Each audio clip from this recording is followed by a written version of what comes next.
Taliban gunmen in Pakistan shot and wounded a teenage children rights activist today. This is where Malala was sitting, police say, when gunmen shot her in the head. Malala Yousafzai was shot simply because she believes girls have the right to go to school. News of the shooting of Malala Yousafzai in 2012 shocked the world. But attacks on education like this are all too common. Malala is only one victim among thousands in countries where places of learning, students and teachers are under attack.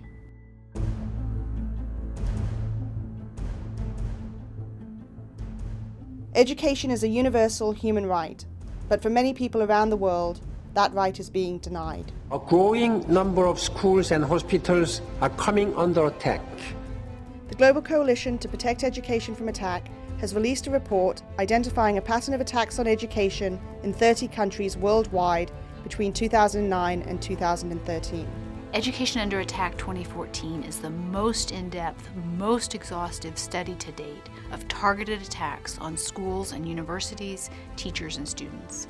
Schools and universities around the world have been bombed, burned, taken over by armed groups and used for military purposes. Students and teachers have been threatened, assaulted and murdered. They have not just been caught in the crossfire, they have been intentionally targeted as a tactic of war. Schools have been shut until September in the Nigerian state of Yobe after 27 students were murdered and their boarding school was set alight. We heard about an attack on a school in Aleppo that was filled with teenagers. What I was seeing were clothes literally hanging off them, burnt fragments. We realised it was a napalm-like attack.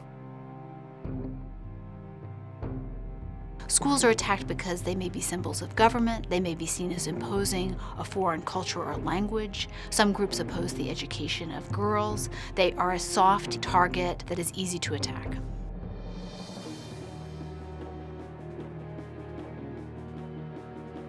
The report found military use of schools and universities in 24 countries in the last 5 years, schools being used as barracks or bases, sniper posts, even detention and torture centres.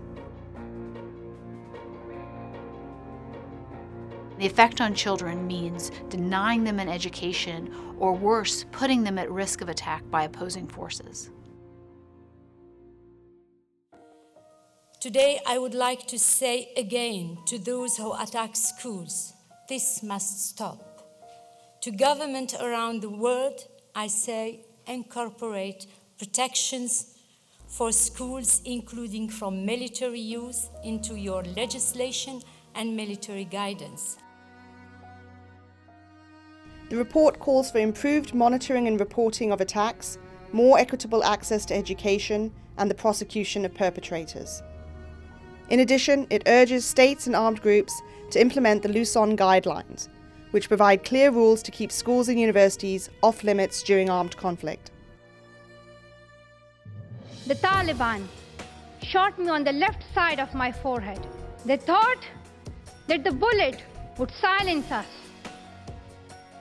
but they failed. The terrorists thought that they would change my aims and stop my ambitions. But nothing changed in my life except this. Weakness, fear, and hopelessness died.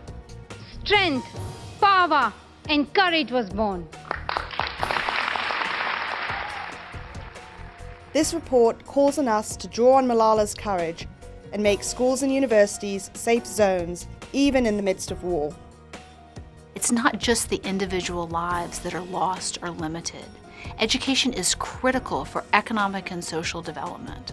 So when education is attacked, it's no exaggeration to say that the future of a country is at stake.